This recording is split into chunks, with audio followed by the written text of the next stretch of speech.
Here I am sitting in an office trailer located on a construction site north of Calhoun, Georgia, wondering what to do with my marriage. You may be wondering why I'm here and not with my family who were vacationing in Melbourne Beach, Florida for winter break. Let me bring you up to speed. My name is Jimmy Foreman, son of James Everett Foreman. I have been married to the extremely beautiful Rebecca for 7 years. We have 2 children, a 6-year-old son, James, and a 4-year-old daughter named Elizabeth. I have an older brother named Max, who, by the way, is a lawyer and an apple in my mother's eye. Looking at the two of us, no one would suspect that we were brothers. At 6'4", he is a full 6 inches taller than me. Max, who is 4 years older than me, is also quite athletic and muscular and has a full head of slightly wavy dark hair, in contrast to my shorter light brown hair. Even our eyes are different. It's easy to think that we have different fathers. Growing up, Max was an all-American athlete. It seemed like he could do no wrong, especially in my mother's eyes. I also played baseball and football in high school, and my success as a pitcher attracted the attention of professional and college scouts. But my height did not allow me to continue my career. I think that's what happens. My mother praised Max constantly, often at my expense. It was one of those things that I had to go through as a child. Perhaps to compensate for this, Dad spent more time with me than with Max while we were growing up. Of course, he was proud of both sons, but it was I who received the lion's share of his attention and wisdom. In the end, I think it all worked out, especially since I ended up working with him, and together we made money by the bucketful. After Emery Fortson, project manager at the Calhoun construction site, left the trailer, I opened my briefcase and took out a notepad and pen. I also set up my laptop and connected to the construction site's Wi-Fi. I've always preferred to write things down on paper, and this situation was no exception. I've compiled a list of what I've observed since I arrived from Atlanta on Wednesday. It was mostly body language at this point, but as they say, where there is smoke, there is fire. The whole thing was capped by my 6-year-old son's statement that Max was at the resort at least a day earlier than he arrived with my parents. "Uncle Max, this is what you had at the club on Friday night," James exclaimed when Max ordered the black shrimp combo platter. You could say it was like the dropped microphone scene. All conversation stopped and all adult eyes turned to me. At that moment, I wanted to say something like, "Houston, we have a problem." My mother broke the silence by asking, "Jimmy, what will you order?" I didn't answer. I gritted my teeth and continued looking at the menu. The mood of the evening was clearly ruined. We ordered, but ate mostly in silence. I knew the adults were sneaking glances at me as I slowly simmered inside. It was extremely inconvenient, to say the least. I wanted to talk to Rebecca on the way back to the hotel, but I couldn't, not in front of the kids. We drove back in silence. The tension in the car was so strong that you could cut it with a knife. When we got to our room, Rebecca suggested I have my usual gin and tonic on the balcony to relax, as I often did. After the 4th drink, I went to bed, seeing that Rebecca seemed to be sleeping. What I saw this morning after I got up was the last straw. I woke up alone, a little annoyed that Rebecca didn't even bother to wake me, and then went downstairs to get something to eat. That's when I saw them all by the pool. Elizabeth sat on Max's lap, while he and Rebecca were deep in conversation about something. I couldn't help but notice the way she was looking at him. It was the look that lovers usually get, and that's how she once looked at me. I couldn't take it anymore and left. At first, I thought about going to the pool, but I changed my mind. I wasn't going to play second fiddle anymore, so I left and went home. After sitting in my big, lonely house, I decided to go somewhere where I could think and sort out my thoughts without family interference. And that's how I ended up here on a construction site north of Calhoun. Emery was kind enough to let me stay here so I could get things done without interruption. Of course, that didn't stop everyone from calling and texting, trying to find out where I was. Even Max called, but I rejected his call. I thought about deleting their voicemails, but decided to leave them for now. After taking my notes, I reread them, thinking about the situation. And then it dawned on me. Julie, Max's second wife. They had been separated since April and appeared headed for divorce. I met her several times and we always got along well. I picked up my phone and opened my contact list. I hope she won't mind my late call. To my surprise, she answered on the second ring.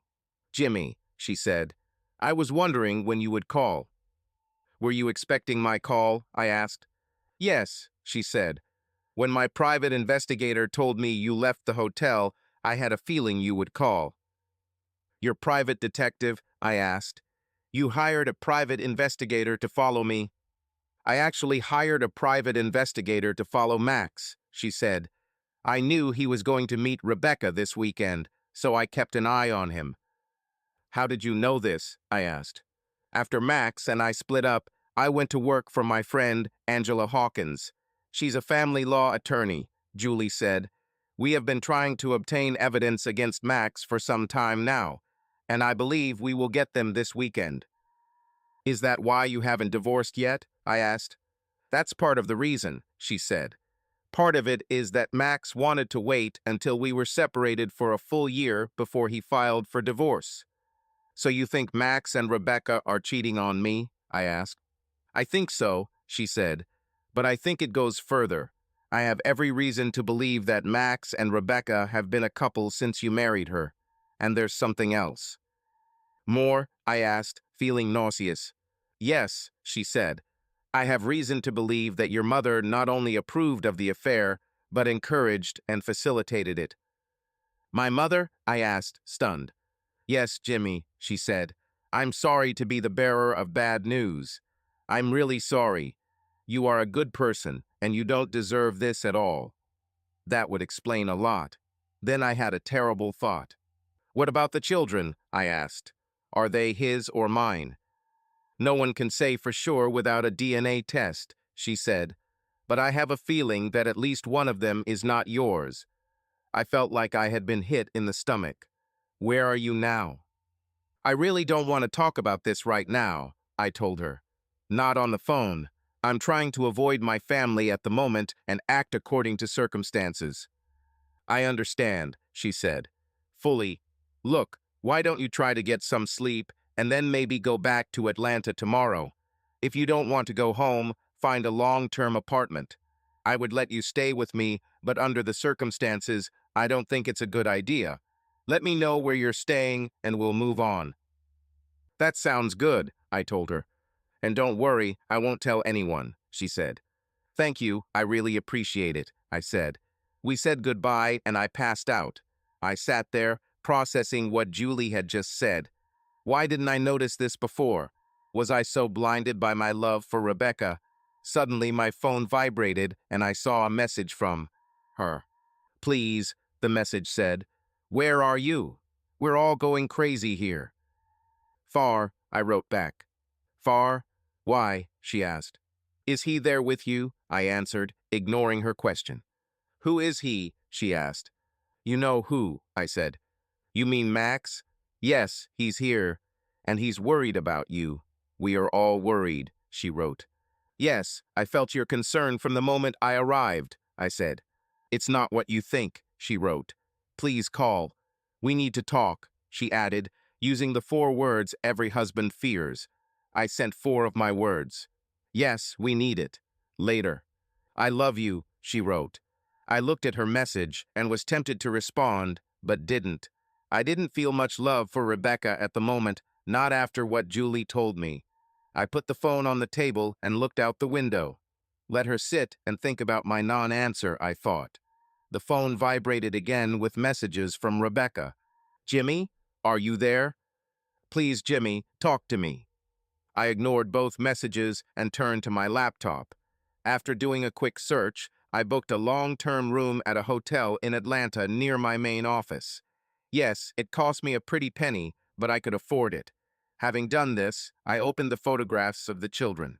I studied their faces for a long time and compared their features with Max's.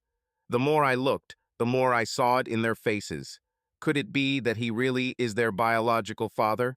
Disgusted, hurt, and angry, I finally turned off my laptop and then lay down on the cot to sleep. Emery arrived early in the morning and we talked over coffee. I said goodbye to him and went to Atlanta, where I checked into my room. It was well equipped, and the bed looked much more comfortable than the cot I slept on the night before. After I unpacked, showered, got dressed, and called Julie to let her know where I was, I noticed that Rebecca and my parents were calling and texting me several times throughout the night. "Glad you called," she said. "I received the video from my private investigator this morning. Looks like you really stirred up a hornet's nest. Anyway, Angela said she'll meet you here and we can discuss what we have." "Sounds good," I said. Julie gave me her address and I went to see her and her lawyer. When I arrived at her condominium, she let me in and introduced me to Angela Hawkins, a rather pretty brunette with long hair and brown eyes. "Nice to meet you, Mr. Foreman," Angela said. "Please call me Jimmy," I said. "My father is Mr. Foreman." She laughed. Julie brought us coffee, which I gladly accepted. Julie said she received an interesting video this morning. "About?" I asked. "Yes," said Julie. "It's more talk than action, but it explains a lot. And we have confessions that will help us both. That is, if you are going to get a divorce." "Well, let's see what you've got," I said. Julie opened her laptop and turned on the video. "This video was taken this morning," Julie said. "The private investigator decided I needed to see it, so he sent it straight to me." She started playing, and I saw Mom, Dad, Rebecca, and Max sitting on chairs at the table. Elizabeth sat on Max's lap, and James sat next to Rebecca, eating breakfast. "So, did you finally hear from Jimmy last night?" Mom asked. "Yes, I heard," said Rebecca. "Any idea where he is?" Dad asked. "No, none. He just said he left," Rebecca said. "Do you think he knows about you, the kids, and Max?" Mom asked, frowning. "He seems very suspicious," Rebecca said. "I don't know how much he actually knows." Max snorted at this. "He doesn't know anything," Max said. "He just got mad because you were spending time with me instead of him." "Well, to be honest, Max, you two were pretty nice to each other yesterday, right in front of him. He would have to be stupid, blind and stupid not to notice this," said Dad. "And it didn't help that James said he saw Max at the club on Friday," Mom said. "So what should we do?" asked Rebecca. "I really don't want to hurt Jimmy. I may not be madly in love with him like I used to be, but I still have feelings for him." "We're continuing to do what we've been doing for the last 7 years," Max said. "He hasn't figured it out yet, so there's virtually no chance he'll understand, and he probably will never understand." "After all, Jimmy isn't the brightest light in the box," Mom said. "I mean, you have 2 kids with Max, and he still hasn't figured it out." "Are you absolutely sure Max is their father?" asked Rebecca. "Of course, honey," said Mom. "I'm not an idiot. I did DNA tests on them immediately after birth. I still have the results in my safe deposit box." "So we're sticking to the plan," Max said. "I will file for divorce against Julie in April, citing abandonment. I'll get a full divorce, and then we can continue with our plan." "And this?" Dad asked. "Jimmy will continue to work, support my children, and provide his wife with what she is accustomed to. And I will have exclusive access to Rebecca. Maybe I'll let her give Jimmy a little love every now and then to keep him happy," he said, bouncing Elizabeth on his knee. "So you don't want the business or his money?" Dad said. Max snorted at this. "I have my own money, and I don't know anything about what Jimmy does. Besides, he will need money to support my children. So no," Max said. "When were you going to tell him about all this?" Dad asked. "I was going to wait until my divorce from Julie was final," Max said. "What if Jimmy doesn't agree with your little device?" Dad asked. "Well, let's just say I have my ways of getting what I want," Max said with a grin. "What do you mean?" Dad asked. "Do you know what happens to people who go to jail for solicitation or erotica?" asked Max.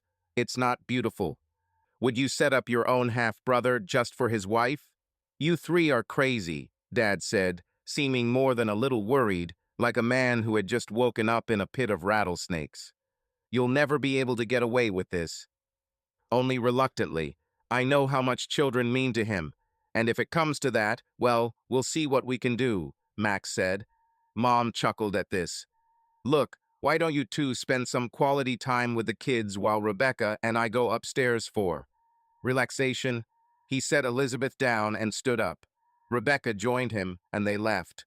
What happened, James? Mom asked after the cheaters left. I agreed to accept and raise Max as my own, Dad said quietly. I never agreed to any of this. How could you do this to your own flesh and blood? Do you really hate Jimmy that much? I don't hate Jimmy, Mom said. I gave birth to him. I let him live. I took care of him, changed his dirty diapers. Yes, after threatening to abort him, Dad said. Hey, it was my choice, Mom said. It also has to do with genetics. Look at Max and look at Jimmy. Max is smart, strong, and successful. He is big, strong, and beautiful, like his biological father. What about Jimmy? He's a clone. Of you, she said angrily, looking at her dad. Well, I'm not going to sit here and let you three ruin it like that, Dad said. And what are you going to do, little man?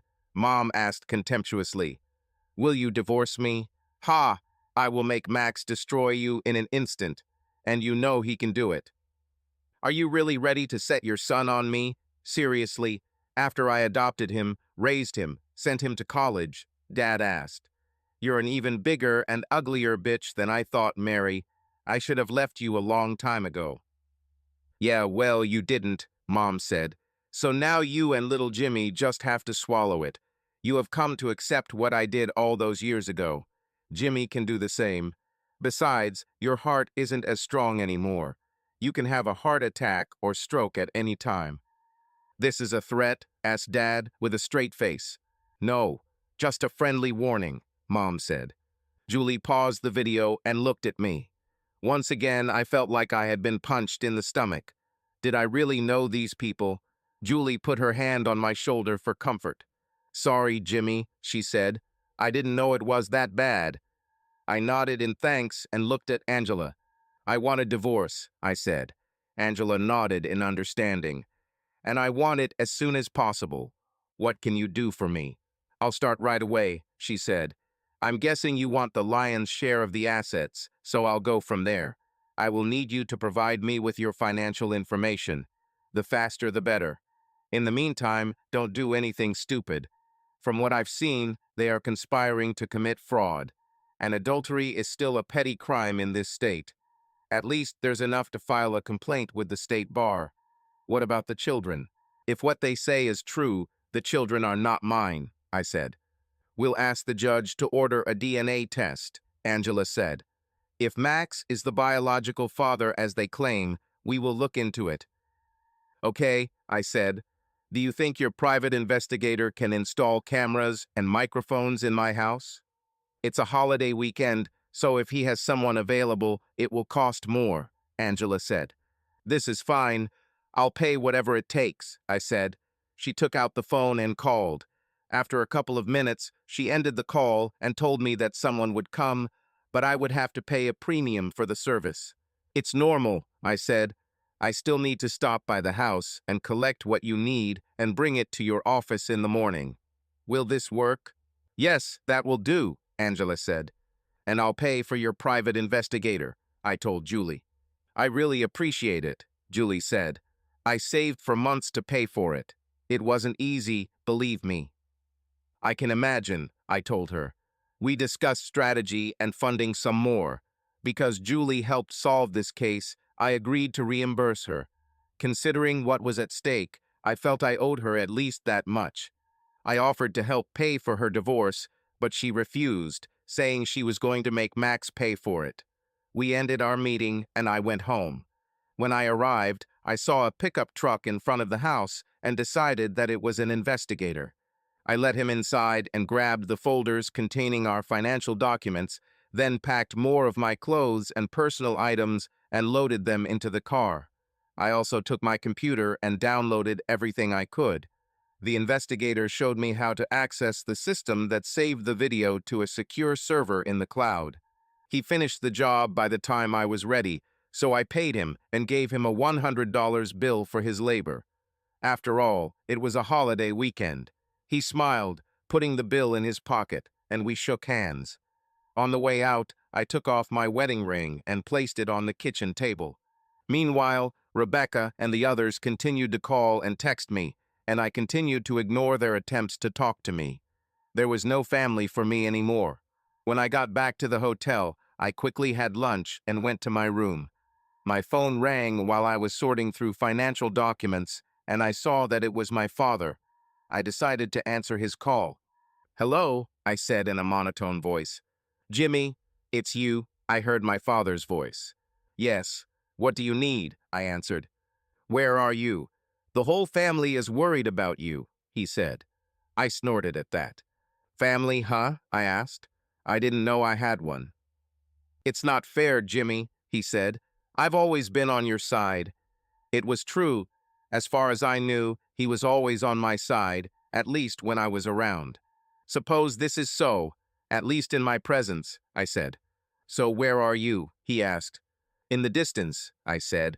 "Something got to me and I'm dealing with it. You taught me to stand up for myself. That's what I do." "Which things?" he asked. "I think you know very well what things are," I said. "You may not agree with them, but tell me something." "What?" he asked. "That woman you married.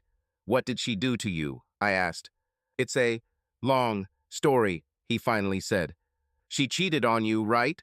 She gave birth to her lover's child and forced you to raise him as your own." "It was a long time ago," he said. "How do you know?" "I guessed it," I said.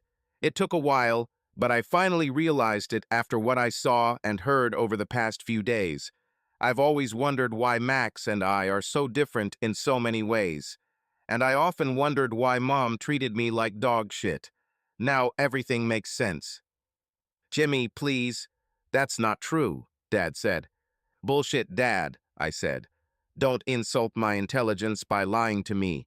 Not after all these years." "Okay, son," he said. "I won't. But I need to tell your mother something." "What do you want me to say?" "Your wife made you a willing cuckold, and she tried to make me one too. You can tell your wife that as far as I'm concerned, my mother is dead to me," I told him. So did my supposed brother and my soon-to-be ex-wife. I heard him gasping as he spoke. "I can't tell them that. All hell is going to break loose, you know that, right?" Dad asked. "So what?" I said. "They intended to destroy me first. At first I was too stupid and gullible to notice this. They shed first blood." "What about your children?" Dad asked. "You know, they will have the hardest time." "I don't have children, remember? 3 of your friends took care of it," I said. "Have Rebecca and your wife explain to them that their Uncle Max is actually their father. Besides, from what I've seen, they'd rather be with Max anyway." "What are you going to do?" Dad asked. "Whatever it takes to protect yourself," I said. "I know this is hard to accept, Jimmy, but please don't let it change you," Dad said. "It's too late for that, Dad," I said. "Now my eyes are completely open. I know exactly where I stand in this so-called family, and I am not going to sit idly by. Goodbye, Dad. I'll talk to you later." At this point, I ended the conversation and returned to my business. Soon after, my phone rang again. This time it was Mary, Dad's wife. I answered the call reluctantly. "Hi," I said. "Jimmy, this is your mother," she said. "I'm so sorry my mother died," I told her in a monotone voice. I didn't hear anything for a few seconds, then I heard a slight sob. "Jimmy, this is not even remotely funny," she said. "I'm your mother, and I want to talk to you." "That's Mr. Foreman for you," I said. "You may have given birth to me, but you are not my mother. She's dead to me. What do you want, Mrs. Foreman?" "So now it's Mr. and Mrs. Foreman, isn't it?" she asked, and the bitch began to extend her claws. "Okay, Mr. Foreman. I was going to apologize to you for how things went this weekend. I hoped we would have a good time, but you ruined everything by leaving us. We were worried that something might happen to us." "Yes, that's right," I thought, grinning. "Yes, something did happen, Mrs. Foreman," I said. "I saw the truth. I have discovered that most of the people I grew up with are nothing more than lying, backstabbing snakes. and I suspect that there is something about the woman I married that I simply cannot live with. The untenable position you put me in so I could figure out how to deal with everything. And what have you decided? She asked. I heard the mockery in her voice. I don't think it bothers you, Mrs. Foreman, I said. Now, if you'll excuse me, I have things to do. Wait, she said. Jimmy, Mr. Foreman, I know you're upset, and I don't blame you. If I saw and heard what you did, I would be upset too. Just know that we all love you. I have two beautiful children who need you. Right. Well, I'll keep that in mind, Mrs. Foreman, I said, ending the conversation. I poured myself a cup of coffee and went back to my business. Soon my phone vibrated again. Won't these people just leave me alone? I asked myself. I looked and saw that it was her, my future ex-wife. I thought about letting it go to voicemail, but then I realized I promised her we'd talk later. So I answered the call. What? I asked, a little alarmed. Jimmy? Asked Rebecca. What do you want, Rebecca? I asked in an unfriendly tone. I just wanted to know if you were okay, she said nervously. We're all very worried about you. I bet you do, I said sarcastically. Please, Jimmy, don't act like that. The children miss their father. Is it true? Weren't they just with him? I asked. What? She asked in surprise. You heard me, I said. They couldn't get away from me fast enough to be with him, and they spent Friday with him at the club. I'm guessing you were there too. Jimmy, I don't know what you're talking about, she said. Bullshit, Rebecca, I said. Come on, get on with it.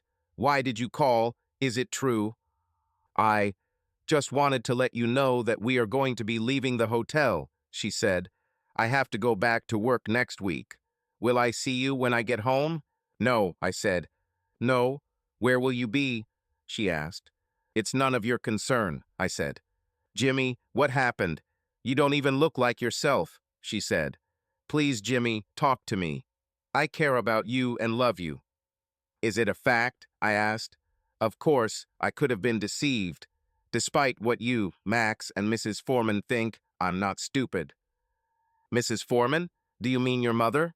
She asked. I don't have a mother. As far as I'm concerned, she's dead, I told her. I heard her gasp when she said that. You can't mean that, she said. Yes, I know, and you know why, I said. Jimmy, I don't know what you think about this, but we need to talk when I get back, she said. We'll talk, okay, I said. Only one. What is it? She asked. Adultery is still an offense in Georgia, I said. If you are found guilty, you could go to jail for a year. Why are you telling me this? She asked. You're a smart girl, I said. You will figure it out yourself. Goodbye. With this, I ended the conversation. A couple of minutes later, the phone rang again. I looked and saw that it was Max. I declined his previous call, but decided to answer this one, thinking it would be interesting to hear his response to what I said to Rebecca. What? I exclaimed when I answered. Jimmy, it's me, Max. Your brother, he said calmly. That's what I knew when your name came up. What do you want? I'm busy, I said. Look, Jimmy, I think there's been a serious misunderstanding, he said. I just wanted to clear things up. You are right. After what I heard at dinner and what I saw in the pool, and Rebecca barely paid any attention to me, I bet that's the main thing, I said, and I'll deal with it. Rebecca told her what you told her, he said. First of all, I don't know where you got this information, but in Georgia for 100 years, no one has been convicted of adultery. Secondly, it is extremely doubtful that law enforcement officers will intervene in the case, even if you file a complaint. Mom and Dad told me what you said, and I have to say that it really hurts me. Mom is completely crushed.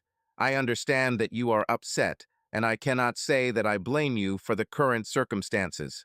Look, I'm flying back to Atlanta with Rebecca and the kids. When we get to your house, why don't you and I go somewhere, have a drink, and talk like brothers? We haven't done this for a long time. Perhaps we can deal with this, clarify the situation, so to speak. What do you say? He asked. I realized that I let my emotions speak for me, which can cause them to flare up too soon. The last thing I needed was for someone Max knew to hack into my computer and download dirty videos. I had to make them think I was just being suspicious.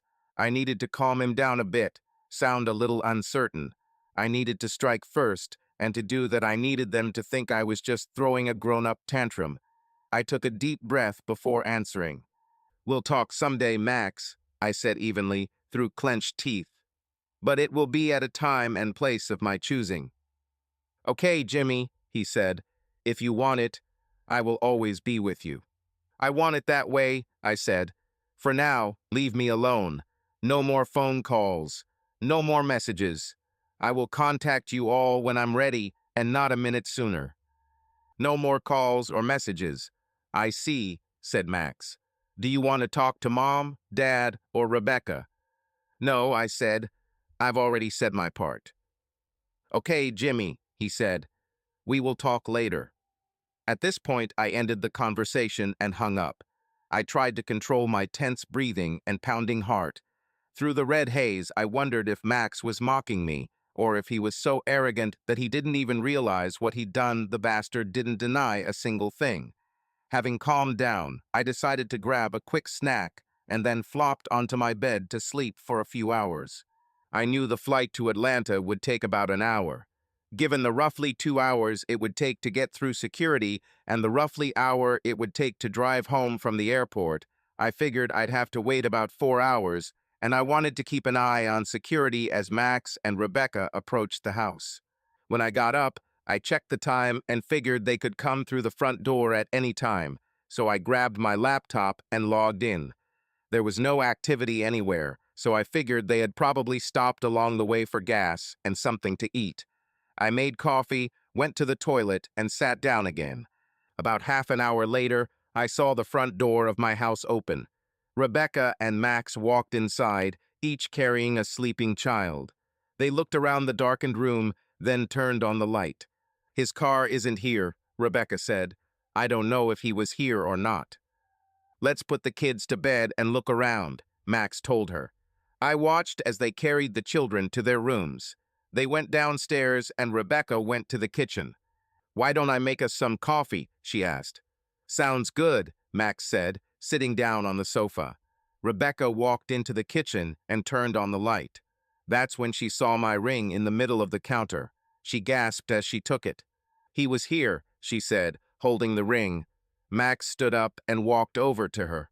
"It doesn't change anything," he said dismissively. "He's just letting off steam." "How much do you think he knows?" she asked cautiously. "He doesn't know anything. Trust me," said Max. "I don't know," Rebecca said, carefully putting the ring back in place as if it might explode. She looked a little shocked, despite Max's confident words. "He seemed to know a lot when we talked." "He was just trying to push you into confessing," Max said. "He was ignorant for 7 years and is still ignorant." "But you've never seen it work before," Rebecca said. "I'm afraid you and your mother may have underestimated him." "Look, we've been cuckolding him for 7 years now," Max said. "He still hasn't figured it out, and he won't if we're careful." "I know we've been very careful over the years, but his dad was right. We were pretty open this weekend," she said. "Trust me, darling. We could have sex right in front of him, and he would never understand," Max said. "Why do you and your mother hate him so much?" asked Rebecca. "It's not about hating him," Max said. "You could call him a beta male. This means that he exists to serve those who are better than him." "How are you?" asked Rebecca. "Something like that," Max said, shrugging. "Come on, let's look around, see if anything is missing." I watched, changing camera images as they moved from room to room, looking for what I had taken or left behind. I thought maybe I should have tipped the technician more. They didn't come across any of the cameras, although they searched the house, going from room to room, looking for what was captured. They met again in the living room. "Fine?" asked Max. "His computer is gone, and some files are missing from his desk," Rebecca said. Most of his clothes and toiletries were also missing. "What files?" Max asked, showing the first flash of concern, although it was mild. Rebecca shrugged. "It stuns me. Jimmy does all the paperwork. It's probably work-related, she said. Was there a note? Asked Max. Did he destroy anything? No and no, he didn't destroy anything, she told him. Do you think we should call the police? No, they won't do anything unless he leaves for a couple of days or so. And chances are they won't do anything anyway, Max said. Listen, it's late. Why don't we go upstairs, go to bed, and start the morning all over again? You just want to sleep in Jimmy's bed, Rebecca said with a smile. Of course, especially if his wife is involved, Max said. This isn't the first time we've done this in his bed with the kids in the hallway. I think you're right, she said flirtatiously. It's been several hours since this monster was inside me. They laughed as they walked up the stairs holding hands. I switched cameras until I got to the one in the master bedroom. I watched as they undressed and climbed under the covers as if they had done this a million times. I noticed that Rebecca had taken off her rings and thrown them into her nightstand drawer. They hugged and kissed deeply. I saw them having sex while throwing dirt at me. I squeezed my eyes shut and groaned as tears rolled down my cheeks. It's one thing to be told that your spouse is cheating on you, but it's another thing to see it. The only saving grace is that I wasn't there to see it in person. I wouldn't be able to handle it. Part of me wanted to kill them both slowly for what they did. I knew that if I had been there when it happened, I would probably be in jail or in the hospital right now. At least I wasn't heading to a mental hospital. I knew more than they thought, and I planned to take revenge. I vowed to make them both pay for it. Then I thought about children. What should I do with them? I didn't want custody in any way. They were Max's offspring and his responsibility. Yes, I had loved them from the moment they were born, but now they were a constant reminder of my family's betrayal, and I honestly didn't believe I could ever look at them the same way again. I went downstairs and sat at the bar, drinking a gin and tonic. I drank another one and decided to go to bed. I had experienced enough drama in 24 hours and was mentally and physically exhausted. The next morning I got up, did my morning chores, took a shower, and had breakfast. I checked the surveillance footage at my home and saw that the two traitors had already left for work after getting the children dressed and taken to kindergarten. I noticed one thing. Both children asked their mother where I was, and James asked her another question. Mom, why were you and Uncle Max in Daddy's bed? He asked. Oh, honey, your Uncle Max was tired after a long drive yesterday, so he stayed the night, Rebecca said. But why didn't he stay in the guest bedroom? Asked James. We discussed some things, Rebecca told him. Are you and Dad getting a divorce? James asked with childish despondency, tearing my heart. Rebecca looked at him, shocked. Of course not, honey, she said. I copied the video onto a flash drive, called the office, and said I would be late and left. My first visit was to Angela. When I arrived, her secretary showed me inside her office. I saw Julie next to Angela's desk and nodded my head. Good morning, Jimmy, she said. How are you today? I'm holding on. I would like to say that I am already indifferent, but I am not. The blows keep coming, I said. I have a video and a breakdown of my finances, I told Angela, handing her the flash drive and printed spreadsheet. If you need anything else, let me know. Thank you, she said. That's enough, she added, looking over the chart and the completed form. I'll watch this video and call you if anything comes up. Thank you, I said before leaving. I went to the office and instructed my assistant Sheila to block any personal calls. Everything is fine, she asked. Not really, but I can do it, I told her. I tried to focus on my work, but it wasn't easy. At about 2:30 p.m., Angela called me. What's up, Jimmy? She asked. It's hard, but I can handle it, I said. Thank you for asking. Please, she said. Can you come to my office around 4:30 today? Of course, I said. What's happened? I'll explain when you arrive, she said. Julie met me when I arrived at Angela's. I couldn't help but notice her pleased grin. What's happening? I asked. You'll see soon, Jimmy, she said. We walked into Angela's office and Julie closed the door. Thank you for coming so quickly, Angela said. No problem, I said. What do you have for me? First, I spoke briefly with the district attorney, Angela said. He is very interested in pursuing possible conspiracy and fraud cases against Max, Rebecca, and your mother. He said he would see if the video was enough to establish probable cause.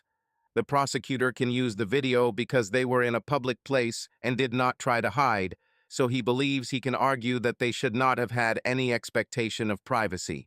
This is acceptable, and I think he sees Max as a potential future political rival.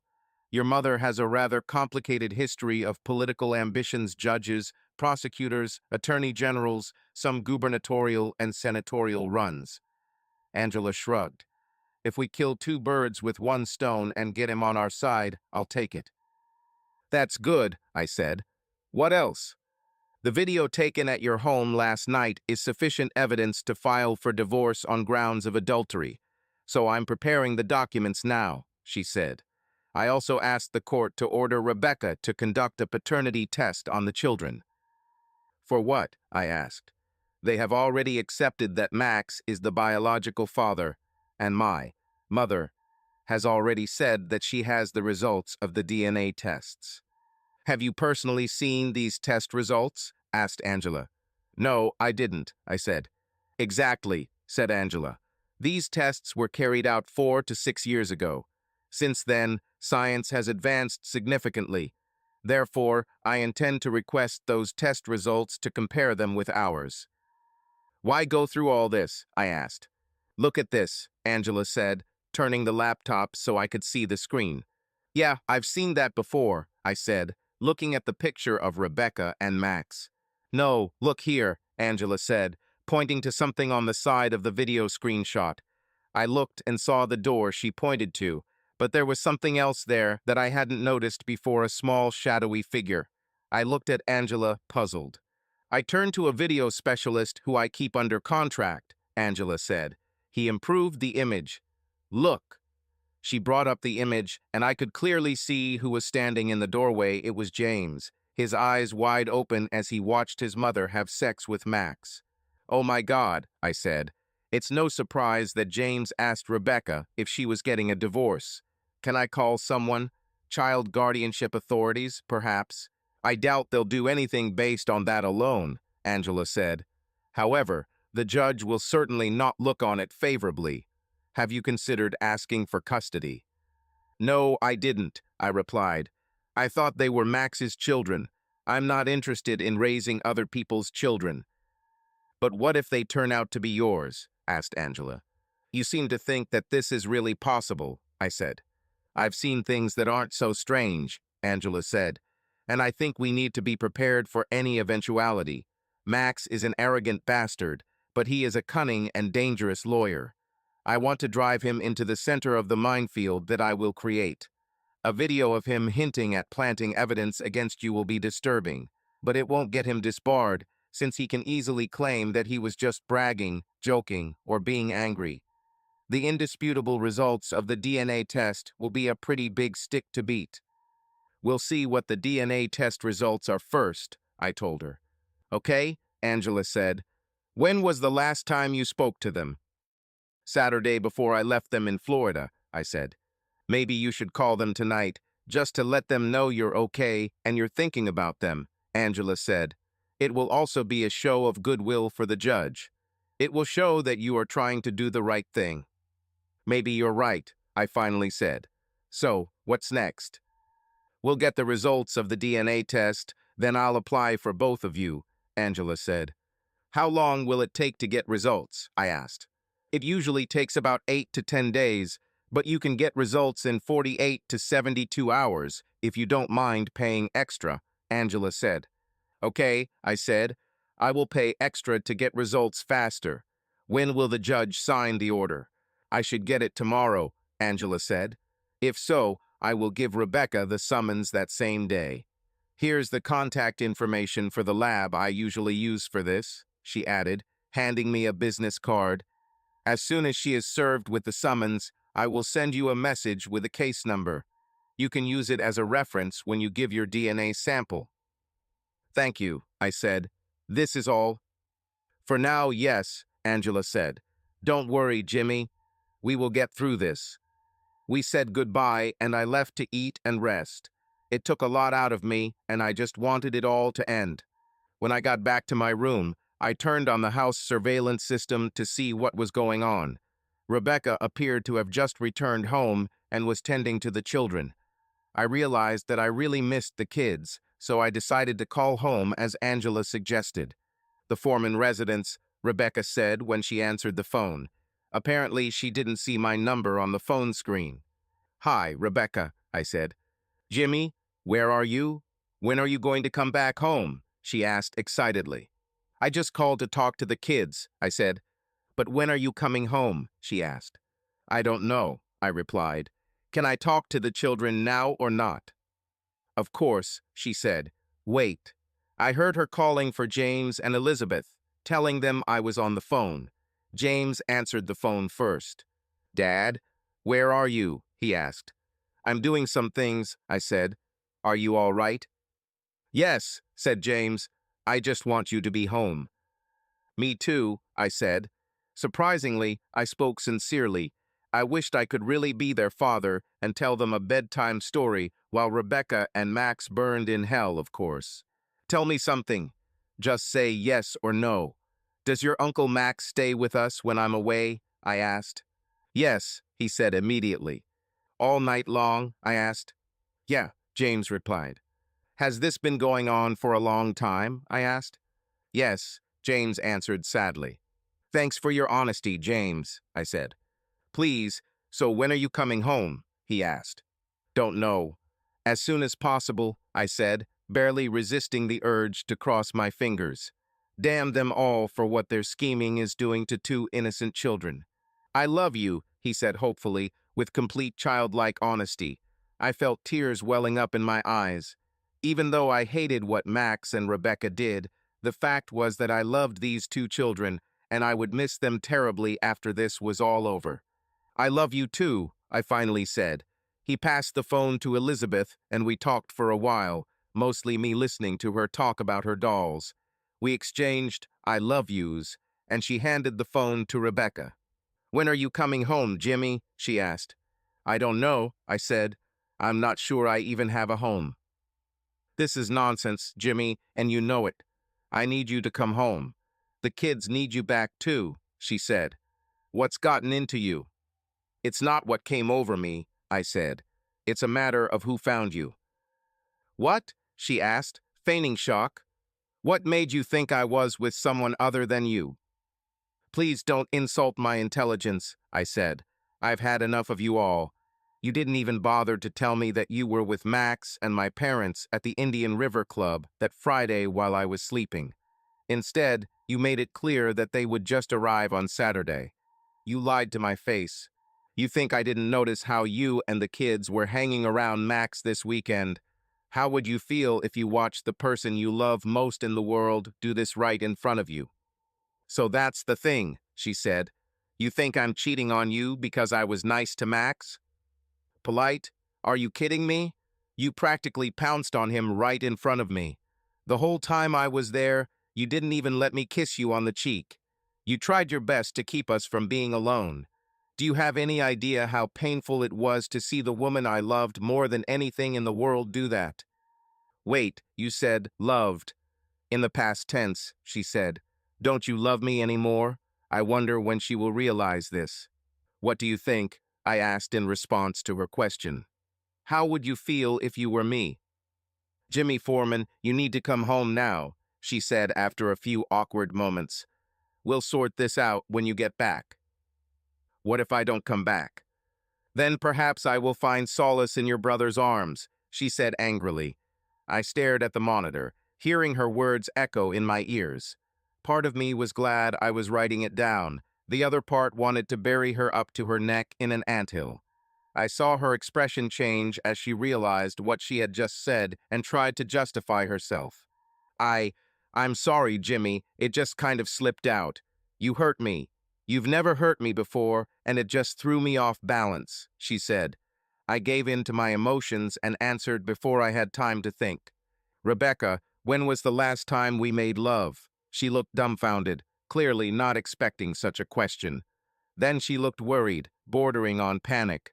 If the dull pain where my heart used to be did not suddenly become so sharp, its rapidly changing expression would be comical.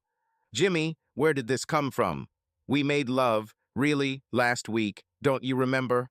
I saw her desperately looking at the calendar. The witch couldn't even remember the last pathetic sex she gave me to make me happy.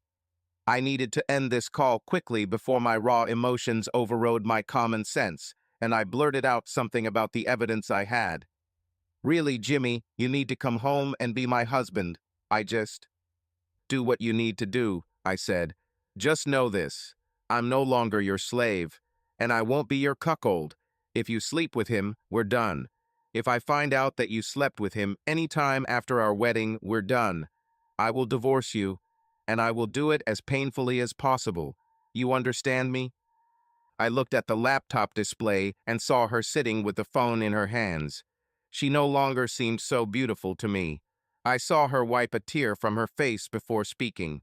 Whether it was the echo of human shame for deceiving a person whose only crime was that he loved her, or she actually had tiny feelings for me, or her perfect life began to crumble, I did not know and sternly told myself that I did not care. Do you really mean that? She asked quietly. Yes, I said. I have. Okay, Jimmy, I get it, she said. Please come back to me. Do what you need to do, but just come back. I love you. Don't worry. You'll hear from me soon, I said. Goodbye, Rebecca. I ended the call and wondered if she noticed that I didn't say I loved her. I watched a surveillance video to gauge her reaction. In a strangely detached state, I wondered if she realized that she had never denied any of my accusations. Not once did she say that I was delusional and that she never slept with Max or anything like that. Not that it matters, but I was wondering if she might have a psychological disorder like split personality disorder, and the two personalities never talk to each other. I shook myself. In the long run, it really didn't matter. She had one body, and she gave it to Max freely and unconditionally. She held the phone in her hand for a little longer, staring at it. She then hung up the phone slowly before collapsing into her chair. I stretched out on the bed and turned on the TV, all the while keeping an eye on the laptop that stood on the table against the wall. After some time, maybe an hour or so, I saw Rebecca answer the doorbell. It was Max, no doubt coming for his evening affair. Are you okay? He asked, entering the room. You look like someone took all your cookies. She laughed. Jimmy called earlier, she said. Talk to the children. This is a good sign. Did he talk to you? Max asked. Yes, she said. He threatened me with a painful divorce if he found out I was cheating on him. Said Max. So he doesn't know about us yet. This is good. But based on his conversation, he seems to know what's going on, she said. If he had known, he would have mentioned it. I think he's just trying to provoke you into doing something compromising, Max said. Do you think it's time you talked to him? Rebecca asked. Max thought for a few moments before answering. Not yet, he finally said. Let's see what he does first. Are you staying here tonight? She asked. No, I have to leave for Savannah early in the morning for a meeting with a client. I'll go see my mom while I'm there, he said. I may be gone for a couple of days. Can you handle it? Everything will be fine, she said. Call me when you arrive. Definitely, he said, kissing her. I love you, Max, she said. He smiled as he answered. And I love you too, he said. This hurt me the most. Did I ever really know these people? At 2:30 p.m. the next day, I received a message from Angela. Rebecca was given a subpoena to perform a paternity test on the children. Shortly after this, I received a very angry call from my cheating wife. What does it mean? She screamed. What does this mean? I asked, remaining calm. This order is for DNA testing for children, she screamed. What are you trying to do? I'm not trying to do anything, I said. I just want to know if the children are mine. What makes you think they're not yours? She asked. I have reason to believe that they may not be mine. After I saw your behavior at the pool, I looked carefully at the photos of me, the children, and Max. I wanted her to think that I only had suspicions. I think I have good reason to believe that they may not be mine. I want to know the truth, one way or another. For my peace of mind, I said. Your name is on their birth certificates, and I assure you that they are both yours, she said angrily. My name may be on their birth certificates, but honestly, honey, your assurances don't mean much to me lately, I said. Now, if you'll excuse me, I have a lot of work to do. With these words, I ended the call. She called back immediately, but I rejected the call. I left work a little early and went to the testing center to give a sample of my DNA. From there, I had a snack and returned to the hotel. When I arrived, I turned on the security video from the house to see what was happening. I checked all the cameras, but didn't see Rebecca or the kids. I had just turned on the TV when my phone rang. It was my mother. I thought about leaving the call to voicemail, but decided to answer. Hello, I said. Jimmy, this is your mother, she said. What do you mean by making Rebecca do a DNA test on the kids? What are you trying to do? First of all, I told you that my mother died, Mrs. Foreman. Secondly, I made it clear to Max that I will call you myself. You do not have to call me. And thirdly, what I do is none of your business, I said. Stop this Mrs. Foreman thing, Jimmy, she said angrily. I am your mother, whether you like it or not, and you will not speak to me in that tone. And what? I challenged myself, thinking that maybe I could provoke her into admitting something for my recorder. Will you punish me? Give me a break. Okay, Jimmy. Mr. Foreman, if you prefer, she said. What is this paternity test all about? A man has a right to know whether the children he raised are his own, I said. But these are your children, she said. I have reason to believe otherwise, I said. What makes you think that? She asked. I think you know very well, I said. I heard her sigh over the phone. Jimmy, I don't know what's gotten into you these last few days, but I think you need to get your head out of your ass and come to your senses, Mary said. And what does it mean? I asked. I want you to cancel this order, Mary said. We'll talk later. That's not how it works, Mrs. Foreman, I said. Do you want to confess something? No, Jimmy. Sorry, Mr. Schubert and Foreman, she said. It's just, you've upset a lot of people with your behavior lately. Well, if my suspicions are true, there will be a lot more upset before this is all over, I said. Now, if you don't mind, I really have a lot to do. Goodbye. With these words, I ended the call.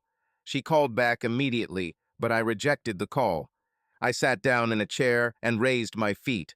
I turned on the TV and computer and found myself watching both the TV so I wouldn't explode and the computer so I could see what was going on in my house. Eventually, I saw Rebecca enter the house with 2 children in tow. She didn't look happy, but I didn't care.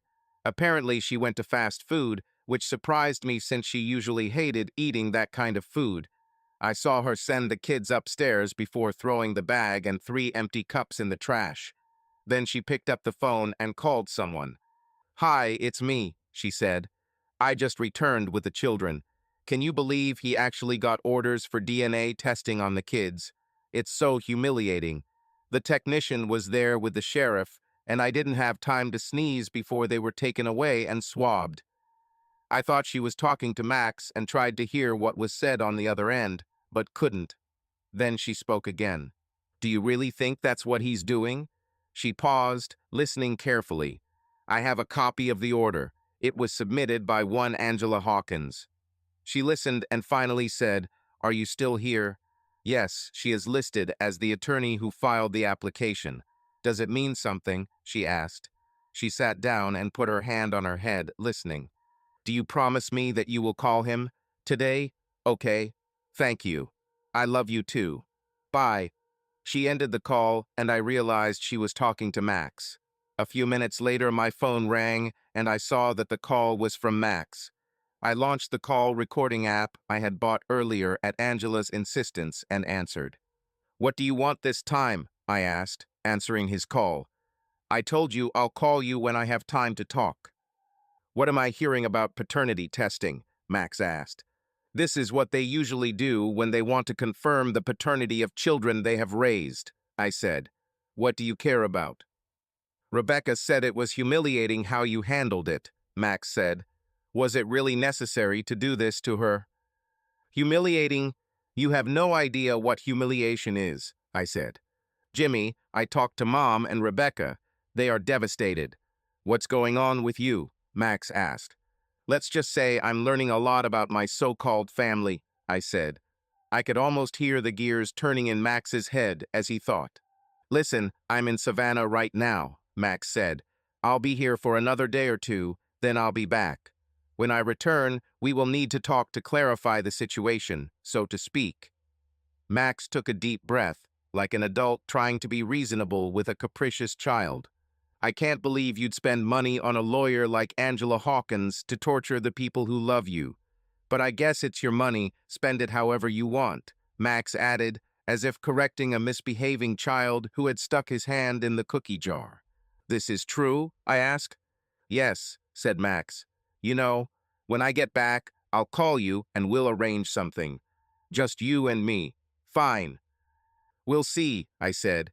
We ended the conversation and I stopped recording. I couldn't help but wonder what Max was up to. I slept restlessly that night and could barely function the next day at work. I was quite surprised when my father came to my office that afternoon. Dad, what brings you here? I asked when he entered. I just wanted to visit, he said with a smile. Can't a man visit his son these days? Of course, I said. Would you like something to drink? Coffee, please, he said. Decaf, if there is one. The doctor says I shouldn't drink caffeine because of my heart. I think this can be arranged, I said, texting my assistant. A few minutes later, she brought out 2 cups of coffee, one of which was labeled decaf. Not bad, he said, taking a careful sip. So why did you come from the coast? Is your wife with you? I finished gloomily.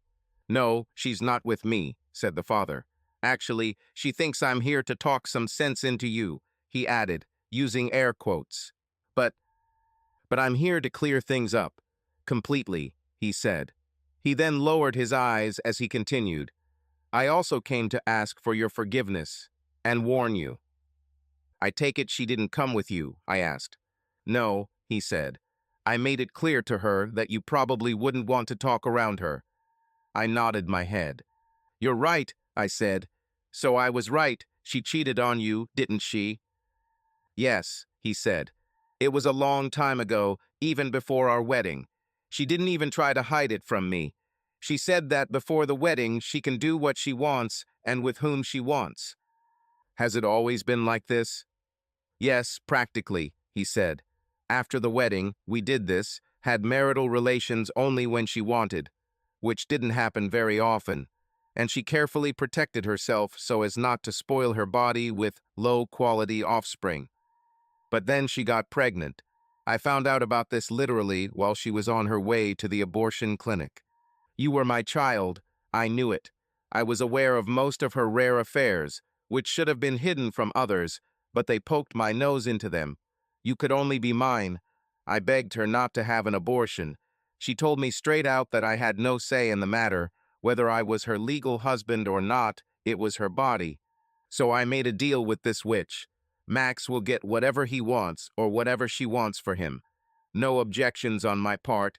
Just sign the checks and show up where you need to. I was responsible for your upbringing. She could focus on her Max, and I was just trying to keep you away from them. If I had nothing else, then I had you. True, her entire family could barely tolerate both of us.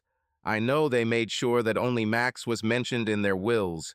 You were practically non-existent to them, despite the fact that you had as much family blood as Max, if not more. You saved my life by being her scapegoat and checkbook my whole life? I asked, struggling with the mental image. Something like that, he said quietly. So why did you stay with her? I asked. He looked confused, but determined. She was from a prominent family, with means, he said. During the rise, I had connections and money with the promise of more, so her family put a lot of pressure on me. Her lover was unavailable at the time, and publicity would have been scandalous. She wanted his high-quality offspring, and they needed her to be married before the pregnancy became noticeable. He wiped his eyes before tears could fall. I had never seen my father like this before, and I felt bad for him. Yes, I loved the woman I thought she was, and thought there was a slight chance the child was mine. It turned out that this was not the case, the father said. I did everything to make things work, did everything I could for my family. I promised to raise the child as my own, regardless of his real origin. Then you showed up. That explains a lot, I said. All these years I endured her caustic comments and leftist compliments. I wondered how Max and I could be brothers, considering how different we are. So, how long has he had my wife? Almost from the very beginning, he admitted sadly. And you knew about it all this time? No, not all the time. I didn't know for sure until Elizabeth was born, he said. Your mother did a DNA test on the girl. When I asked her about this, she said that she wanted to make sure that Elizabeth really was Max's daughter. Said she did the same thing after James was born. And you've known about it for the last 4 years, but never told me? I asked, shocked. I had no choice, he said. I'm really sorry, son. Did they threaten you? I asked. He lowered his eyes, nodding his head. I saw the confusion on his face. Yes, he said quietly. Mary, Max, her family, his biological father, all the same characters. Soon after this, I learned about my heart problems. I think the stress of it all was too much for me. Sorry, son. Can you ever forgive me? Yes, I think I can, I said. I don't understand, really. You and your wife always seemed so happy. Yes, Mary can be a very good actress in public, her father said bitterly. Behind closed doors, it's completely different. But you have some experience with this. You said you wanted to warn me about something, I said. I overheard Mary and Max talking last night, the father said. Max is getting ready to put pressure on you the same way his biological family put pressure on me. Why? I asked. As far as I understand, Max can benefit financially from his biological father, provided he can provide an heir. The men in his family seem to have problems in this regard, the father said. Interesting. Who is his biological father? I asked. Jackson Blumenthal, the father said. You mean state Supreme Court judge? I asked, shocked. The same one, said the father. At that time, he was a very influential lawyer from a family of influential people. Their story is very similar to Mary's family. Lawyers, judges, district attorneys, attorneys general, politicians. He married a woman for her money and family connections, but they had no children. Divorce could cause too much unrest, scandals, bad feelings. That's why he and Mary were introduced. He was a handsome, influential man, and an arrogant bastard. Mary was beautiful and young and was more than ready to have a high-quality child. Blumenthal's wife is sick now. I don't know if she knew anything about what was happening, and I am vulnerable, so to speak. I strongly suspect that the widow and widower will be reunited in the not-too-distant future, and Max will be the heir apparent. He looked at me sadly. Especially if your children have Max and Jackson genes, family blood. What do you want to say? I asked. I think that in the future, say, when Elizabeth leaves for college, you will be pressured to give Rebecca a modest, quiet, unquestioning divorce. Rebecca and Max will marry in a small, private ceremony, move to another state, and Max will adopt children. He looked at me with tears in his eyes. Or, if you don't accept their terms, I suspect the grieving widow will be comforted by her late husband's brother, and things will just naturally take their course. Sorry, Jimmy. Like father, like son. The father chuckled at this. So when should Max push me? I asked. In the next couple of days, the father said. I knew Max was going to talk to me when he returned from Savannah. I have an idea. Would you agree to testify about this in court? I asked. What are you planning? Asked the father. I can't tell you everything now, I said, but I plan to overthrow them all if I can. Hard. The father thought for a few moments before answering. Okay, son, he said. Whatever I can do to help. Oh, before I forget. He pulled an envelope from his jacket and handed it to me. What is this? I asked. I took a copy of the DNA test results from the safe. These are certified copies. I don't know what it all means, just a bunch of dashes, numbers, and jargon. Maybe your lawyer can look into it, he said. Thank you, I said. I'll let Angela take a look at this. How long will you be in the city? Not for long. I'm leaving this afternoon. I'm dating a couple of people, but I wanted to see you, to take the burden off my soul. Is everything okay between us? He asked. I looked into his eyes as he taught me and saw a man hoping for forgiveness from his son. He was always there for me, even risking his own well-being, so it was obvious to me. We're okay, Dad, I said. We stood up and hugged. Thank you, he said, his voice full of emotion. I love you, son, he said, and a tear rolled down his cheek. It's been many years since I heard him say that. When I looked at him, I had a strange feeling, but I didn't say anything. I love you too, Dad, I said. About an hour after he left, my phone rang. It was Max.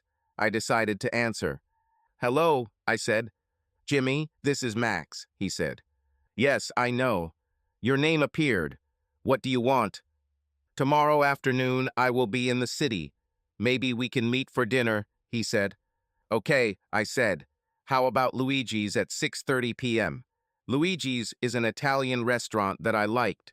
It was a little pricey, but the food and service were worth it. Luigi, huh? Okay, meet me there at 6:30 p.m. See you later, he said. Yes, I said, ending the call. Then I called Angela's office and made an appointment. I also told her about the upcoming meeting with Max.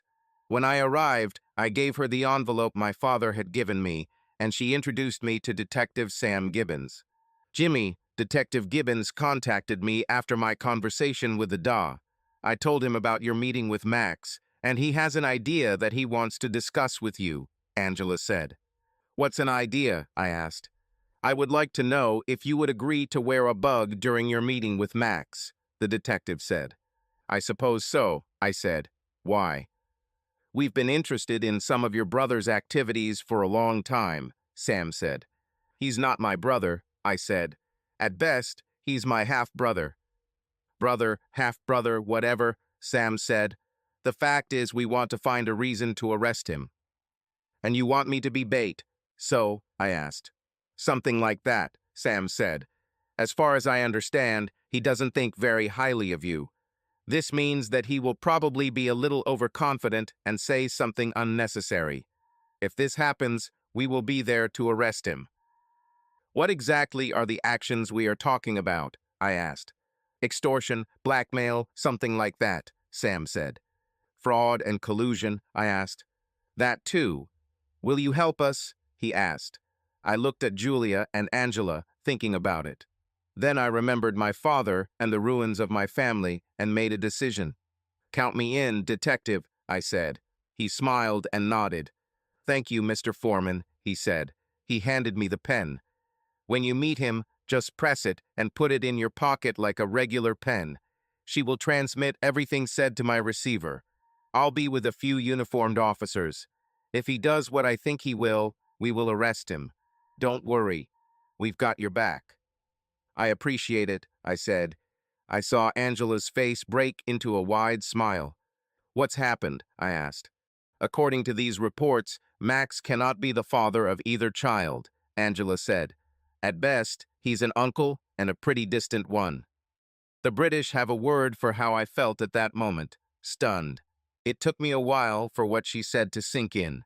But Mary claimed the tests showed they were Max's children. I said, it does not make sense. Yes, and how, said Angela. She was lying. Clean water. But for what? I have a guess about this, I said. I conveyed what my father told me. Julia and Angela looked shocked when I finished. Sam wasn't surprised. Oh God, Julia said. What kind of people are these? Greedy, manipulative people who will do anything to get their way, I said, and then it dawned on me. You know, it just occurred to me that Max was married before he met you and didn't have children, neither with you nor with your first wife. It was a bone of contention between us, Julia said.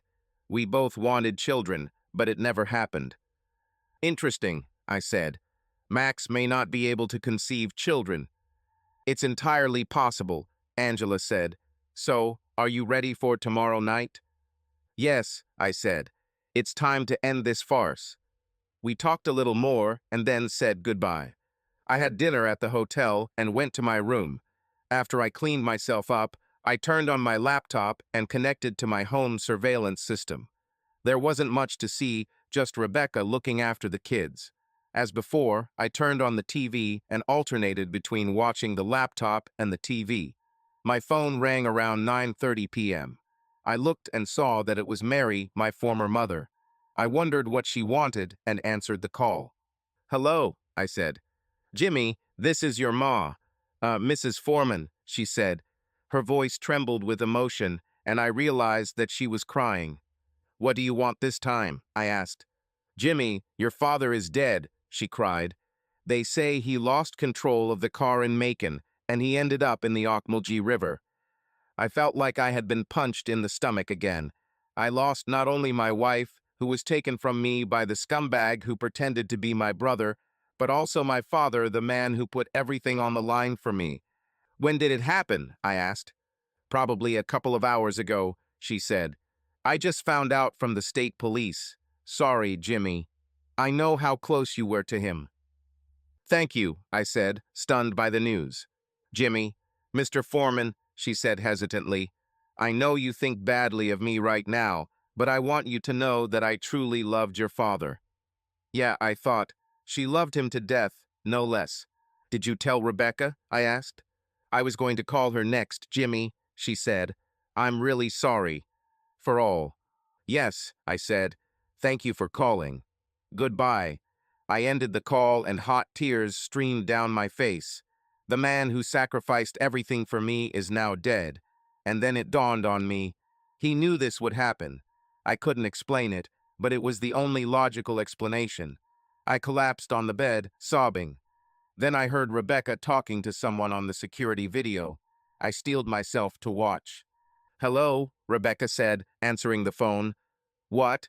When did it happen? Are you sure? Oh my God. Did you tell Jimmy? How did he take it? I wonder if I should call him." She fell silent for a while, and I saw her face express. What exactly? Shock? Astonishment? Fear? Guilt? Or was it a combination of all of the above? "Okay, I'll take care of the kids. Will Max arrive tomorrow?" "Okay, sounds good. Goodbye," she said, ending the call. She looked upset, but not too upset. It seemed like she was expecting something like this, but not so soon. I saw her dial another number and half expected my phone to ring. But this did not happen, and I soon realized why. "Hi," she said. "It's me. I just found out. I'm really sorry." I watched her listen to what Max was saying. Her expression changed to one of shock and horror. "Did you have anything to do with this? Oh my God, we're completely screwed. Are you still seeing Jimmy tomorrow? Fine. Are you sure they can't figure us out? I hope you're right. Okay, dear, see you tomorrow. Love you." She ended the call and sat down on the sofa. Then I saw her pick up the phone and dial another number. My phone rang a few seconds later, and I saw her name on the display. "Hello," I said. "Jimmy, it's me, Rebecca," she said, her voice shaking with emotion. "What do you want?" I asked. "I'm getting a little tired of saying this. I just found out about your father," she said. "I'm sorry." I was silent, trying to collect my thoughts. "You've already heard about your father, right?" "Yes, his widow called me," I said. "Can't you put your hatred aside for just a minute? She's your mother, and she just lost her husband," Rebecca said. "I think she'll get over it quickly," I said. "Did you tell the children?" "Not yet," she said. "I'm not sure how they'll take it or if they'll even understand it. It's a shame you're not here to help." "I'm sure it's a shame," I said in a neutral tone. "Jimmy." "No, Rebecca. I have seen and learned too much. Thank you for calling. We'll talk later," I said. I heard her calling my name as I ended the call, but I was too depressed to continue talking to her or anyone else at that point. I went to the bar and drowned my pain in a gin and tonic, then went back to my room and went to bed. The next day, I was unexpectedly visited at work by Sam and another man who I assumed was a detective. My guess turned out to be correct. "Mr. Foreman, this is Detective Simmons." "Homicide," Sam said. I introduced myself, shaking the other detective's hand. "Murders?" I asked. "Yes," he said. I invited them to sit down. "Firstly, please accept my condolences for the loss of your father." "Thank you, Detective," I said. "But I believe you have more to add." "Yes, Mr. Foreman, there is," he said. "I received a rather cryptic message this morning. In fact, it was delivered to me personally. I knew Detective Gibbons was working with you and asked him to come in for a quick chat." "Do you suspect something is wrong?" I asked. "I wouldn't rule it out," Simmons said. "What can you say about the relationship between your brother, Max Foreman, and your father?" "Well, for starters, Max is not my brother," I said. "I recently found out that he is my half-brother. His father, according to the Pope, is none other than Jackson Blumenthal." "State Supreme Court Justice?" Simmons asked.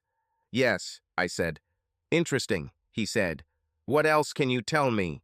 I gave him a short version of what my father had told me and told him what I had learned. He listened carefully, taking notes. When I finished, he looked at Sam. I could almost see the silent communication between them. It was clear that there was more to this matter than I knew. Finally, he looked at me. "And you're meeting Max at Luigi's tonight, right?" Simmons asked. "That's right," I said. "At 6:30. "Maybe I'll see you there, Mr. Foreman," he said. "Can you tell me what was in that mysterious message you received?" I asked.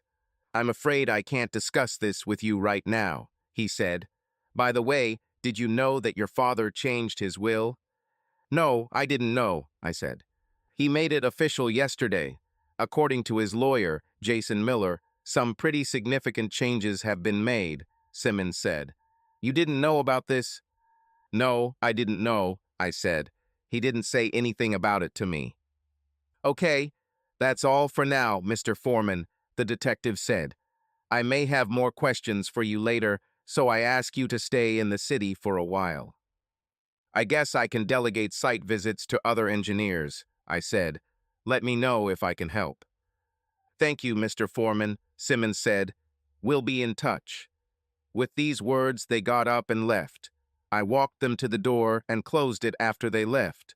I couldn't help but wonder if Max had something to do with his father's accident. I returned to my desk and saw something that wasn't there before: a very small USB flash drive. It was lying on the edge of the table in front of the chair in which Simmons was sitting. I didn't remember him leaving anything there before. I took it and inserted it into my laptop. After my antivirus confirmed that the flash drive was clean, I opened it and saw a single Word document. I double-clicked on it and saw that there was an IP address, username, and password. I entered the IP address into my browser and was prompted to log in. I entered my username and password, and a screen filled with screenshots of dates and times appeared in front of me. The most recent one was dated yesterday morning. I double-clicked on it, and my video app opened. I saw Max sitting in my parents' living room with Mary. "When did he leave?" asked Max. "He left early this morning," Mary said. "Any idea what was on his mind?" asked Max. "I know he was going to see Jimmy," she said. "I think he was also planning to meet with Jason about something. Yesterday, he received a call from Jason's office." "Well, it could be for many reasons," Max said. "Maybe he's just discussing his taxes." "Perhaps, but I don't think so," said Mary. "He has something on his mind, I know that for sure. I was told that he recently opened the safe and took out copies of some documents." "DNA test results?" asked Max. "I think so," said Mary.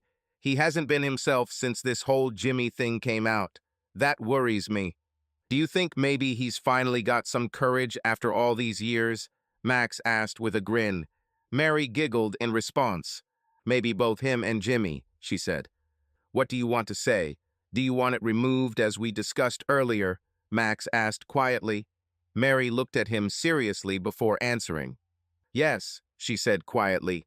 Max looked at her silently for a moment, then nodded. Okay, Mom, don't worry about anything.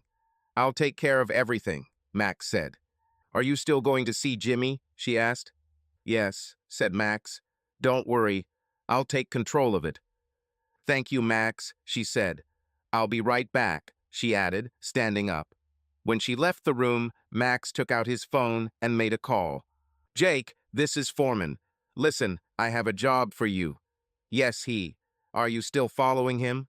Okay, listen, wait until he gets out of the car and do your thing. Make it look like an accident. Do you understand what I'm telling you? I'll be back tomorrow, then we'll take care of his child. See you. Bye, he said, ending the call when Mary returned to the room. I ended the video, shocked by what I had just heard. It seemed like Max had just ordered my father's murder on his mother's orders. Would they do the same to me? And how deeply involved was Rebecca? The ringing of my phone brought me back to reality. Foreman, I said, answering the phone. Jimmy, this is Jason Miller. How are you? Asked the man on the other end of the line. Mr. Miller, thank you for calling, I said. I've been better. How can I help? First of all, you can call me Jason, the man said. Secondly, I learned about your father and want to express my condolences. I thought highly of him. Thank you, I said. I would like to meet with you this afternoon to discuss your father's will, Jason said. Of course, I said. At what time? Say 3 p.m., Jason suggested. I'll be there, I said. We ended the call, and I wondered how much Jason knew. I found this out when we met in his office. Please sit down, Jason said as I entered his office. He took out a rather thick portfolio and handed me the document in a folder. This is your father's will. He changed it shortly before the accident, and it's good that it is so. Have you ever talked to him about this? No, I didn't, I said. Well, you have a copy of what I filed in probate court this morning, he said. In general, everything is now yours. We'll discuss this while you're here. Wait, is that it? Did he leave anything to his wife or Max? I asked. No, Jason said. He left them out of the will completely. The house he lived in was put into a trust in your name, as was the business. His entire fortune, which is very significant, is bequeathed to you. So what now? I asked. Now we are waiting for probate court, he said. Given the size of your father's estate, it could take 8 to 12 months, and it's possible your mother or Max could challenge it. We spent the next hour going over paperwork, and he asked me to sign some forms. My arm is already cramping, I said, signing the stack of documents he had prepared for me. He laughed. Tell me something, Jason. When did my father decide to change his will? He actually asked me to start doing this just before Thanksgiving last year, Jason said. He had some concerns, quite a long time. What exactly are the concerns? I asked. He was starting to suspect Max and your mother. Sorry, Mary, Jason said. He was especially concerned about you. Did he ever share details? I asked. He was quite reserved, but I already had my suspicions. Your father and I have been friends for a long time, you know, he said. I already knew about Mary and Blumenthal from my student days. Around the middle of last year, your father became very concerned about what your half-brother was doing and Mary's role in all of this. That's when he installed a surveillance system in his home. He gave me the IP address of the cloud server where the video was sent, along with the administrator password, and told me that if anything happened to him, to pass this information on to the authorities. After learning about the accident, I logged in and saw Max and Mary talking. I followed your father's instructions and personally relayed this information to Detective Simmons, he said. Glad you did it, I said. I spoke with Detective Simmons this morning. I'm meeting Max tonight. Be extremely careful, son, Jason said. I will, I said. We said goodbye and I left. My phone rang as I got into the car. Seeing that the call was from Angela, I answered. Hello, I said. Jimmy, this is Angela. I have good news for you, she said. Which ones exactly? I asked. I just received a report from the DNA laboratory. You are the father. Twice, she said. Congratulations. I couldn't help but smile as this was the best news I've received in days. "Thank you," I said. "Are you still seeing Max tonight?" she asked. "Yes, I'm dating," I said. "I just have time to clean up and change clothes before the meeting." "Okay," she said. "See you then. I'll be with Detective Gibbons, and I understand there will be another detective there, so I'll be in very good company." We said goodbye, and I returned to the hotel. I arrived at Luigi's 15 minutes before Max's and was shown to a booth in the corner as I had requested when booking. I saw Sam, Detective Simmons, and Angela sitting at a table nearby. They saw me at the same time, but pretended that they didn't know me as we agreed. I pressed the button on the pen as Sam had shown me and put it in my pocket. I was studying the menu when I saw Max and two rather large men enter the restaurant. The two were seated at a table next to each other. They watched me closely, and I felt a little uneasy. Max came up to my table and offered his hand, which I ignored. He understood and sat down. "Hey, Jimmy," he said with a grin. "Max," I replied. "Who are these thugs?" I asked after a few seconds. "They're just there to make sure nothing goes wrong," he said. "So, have you decided yet?" he asked, looking over the menu. "I was looking at the scampi," I said. "Excellent choice," he replied. "I think I'll take the same." We ordered from the waitress and took a sip of water. "So, Max, this is your meeting," I said. "Come on, tell me what's on your mind." "Straight to the point, right, Jimmy?" asked Max. "Okay, if that's what you want. First, I want to express my condolences for the loss of your father. I know you were close." "Thank you," I said. "So, you were right in everything. I'm sleeping with your wife. Actually, I slept with her even before you got married. Remember that Christmas party when you said you couldn't handle it?" "Yes, I remember," I said. "I asked you if you asked her out or talked to her. You said no, that you didn't even try because you knew she wasn't interested. Well, I'm ahead of you, buddy. And not only this.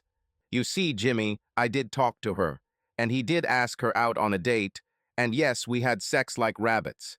Then she fell in love with you and got married. But we didn't stop. We met whenever we could, mostly when you and your father were at work. Rebecca loved you back then and didn't want to hurt you, so we were very careful not to leave any traces very secretive. Mom knew about it, of course, and approved. We stopped for a while when she got pregnant. When little James was born, his mother took a paternity test. Said James was definitely my son. A couple of years later, she became pregnant again with Elizabeth. The same. "Have you seen the results of these tests yourself?" I asked. "No, there was no need," Max said. "Mom said that they prove my paternity, and I saw it in the eyes of the children. They are mine, that's for sure." "So you have your children," I said. "Why keep cheating?" "Well, it's easy," said Max. "The truth is that I love having Rebecca. She's much better in bed than anyone I've been with. And there is one more additional benefit." "Which?" I asked, gritting my teeth so as not to hit the bastard in the face. At this point, the waitress brought our food and placed the plates in front of us. "That's what I love about this place," Max said. "The service here is very good." "Yes," I said. "Agree." After the waitress left, I continued. "So what is this added benefit?" "Cuckolding you," he said with a grin. "Damn, that's half the fun. You have no idea how many times I had your wife in your bed.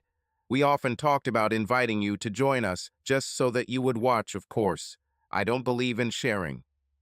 "No, you're just taking something that doesn't belong to you," I said. "Why not find your woman?" "Again, it's simple," he said. "You see, some people are born to lead. Like me.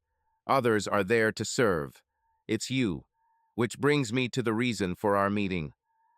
"Which one?" I asked. "Set the rules," he said. "Your father is finished. Now it's just you against the three of us, Rebecca, Mom, and me. Your father will no longer protect you, and with his departure, I become the head. Family. So from now on, you obey me. In essence, I will become your lord and master. I will have exclusive access to Rebecca any time I want. At any. You will sleep in the guest room and provide for our children, no matter what Rebecca and I produce. You will feed them, clothe them, take care of them, pay for their education and medical expenses.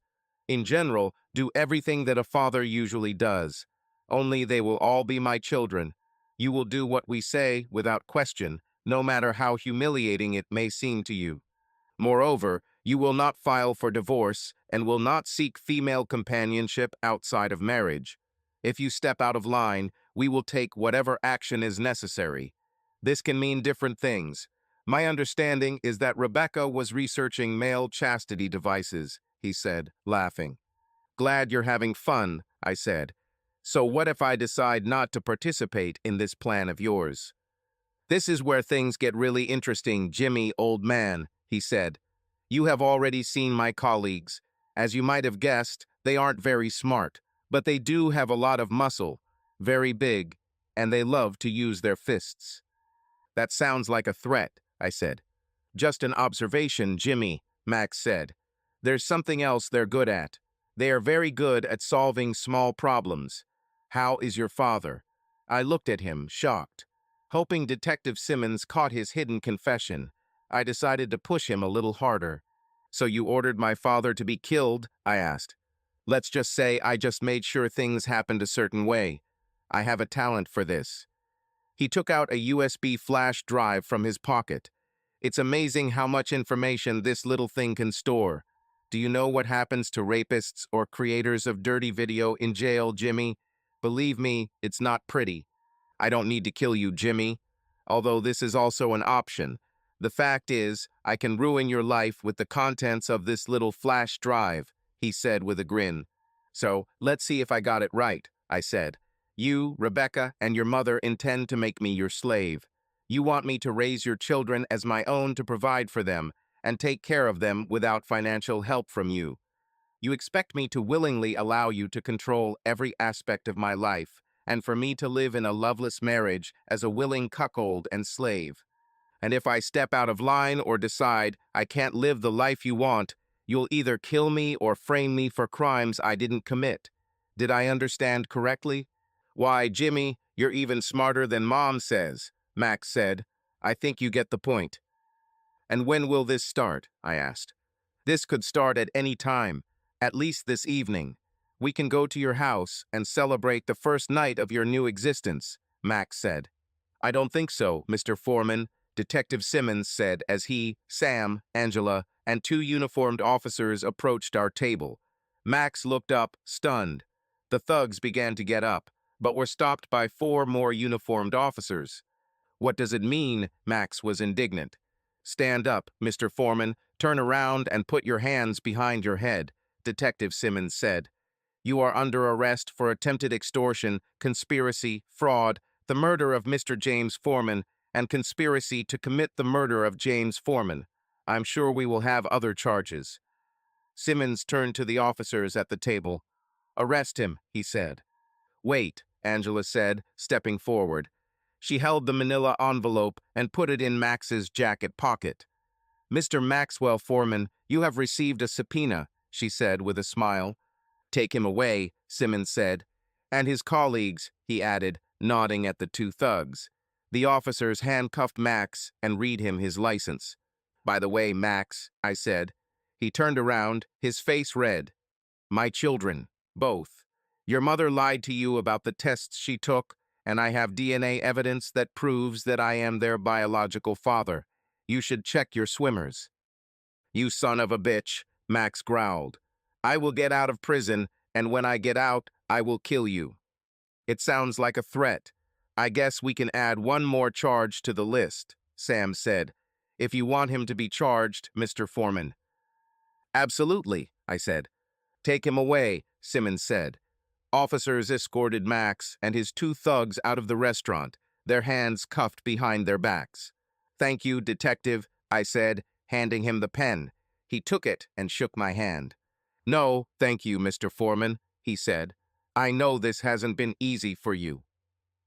What will happen to him? I asked. If the dog gets his way, Mr. Foreman will end up on death row, Simmons said. He has long wanted to frame Blumenthal.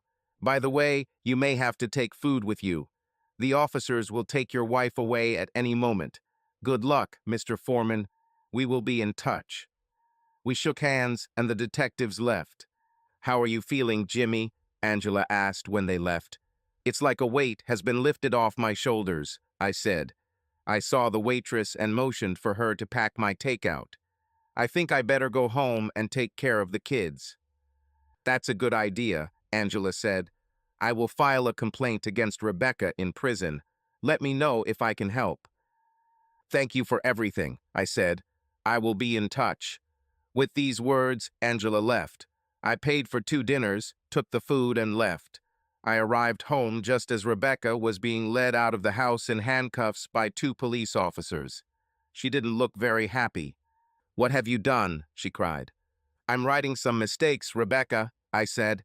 "By the way, I filed for divorce. You'll be served with a summons soon. And my children, not Max's. Goodbye, Rebecca." The officers put her in a police car and drove off. I entered the house and suddenly found myself in the arms of 2 upset children. I held them until they calmed down, which took a while. "Where did they take Mom?" asked James. "She'll be gone for a while, son," I said. "Why?" asked Elizabeth. "She did something bad, honey," I said. "Very bad." I held them a little longer and talked to them, hoping they would understand that actions come with consequences. When they were calm enough, I put them to bed. I knew this was just the beginning of a long journey for the 3 of us. As promised, Angela filed for divorce from Rebecca in prison. I was there with the process server when it happened.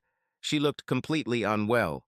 The DA brought several charges against her, and she could have faced decades in prison. "Why, Rebecca?" I asked. "I thought we loved each other." "Sorry, Jimmy," she said. "I really loved you, but Max and his mother were very persuasive. I never wanted you to get hurt." Nonsense, I thought. And this nonsense about making me your slave and cuckold. "Did you really think I was just going to get over it?" I asked. "It was basically Max's idea," she said. "But you agreed," I said. "According to Max, you were researching male chastity devices." "Again, it was mostly his idea," she said, "but his mother encouraged it. She said that she also thought about it in relation to your father." "But you knew what was on his mind, didn't you?" I asked. Lowering her head, Rebecca nodded. "Yes.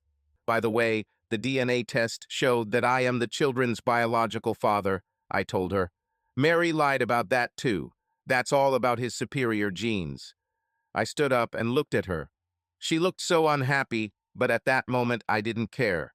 "Sign the documents, end this fictitious marriage. I will let the children write to you and visit you from time to time." With these words, I turned and left. I heard her crying, but I didn't care. She made her choice. Max went to trial and faced more charges than I knew about. It turned out that state and federal agencies were also very interested in his dubious dealings. As a result, he was disbarred and sentenced to death. He is now on death row while his appeals work their way through the courts. Mary was also charged with my father's murder and received a life sentence. Rebecca was found to be an accomplice and was also sentenced to life imprisonment. Both of them will be eligible for parole in 15 years, I'm told. The case caused a media stir after it became known about Max's relationship with Blumenthal. Blumenthal denied any connection with Max, but the allegations made it impossible for him to remain on the bench. He eventually resigned, but was still hounded by the media. Unfortunately, little James and Elizabeth suffered the most. In a short period of time, they lost both Mama and Papa, as they called my parents. They also lost their Uncle Max, whom they loved dearly, and their mother. Angela and Julia arranged consultations for them, and for me too. Being a full-time single father and the owner of a successful business was not easy, as I quickly learned. I hired a nanny to help with the children while I worked, but realized that this was not a substitute for a mother. I tried dating but found that I had severe trust issues and couldn't connect with anyone the way I did with Rebecca. Perhaps one day I will find a woman I can love and trust. But I'm not rushing things. Now I am happy that I am alive and have 2 children. I think in the long run, I'll continue to do what I've been doing so far, improvise as best I can. Subscribe to our channel so that your love doesn't cheat on you, and go ahead and listen to the next story, because this story is nothing compared to the next one. If you're under 18, don't even think click to the next one.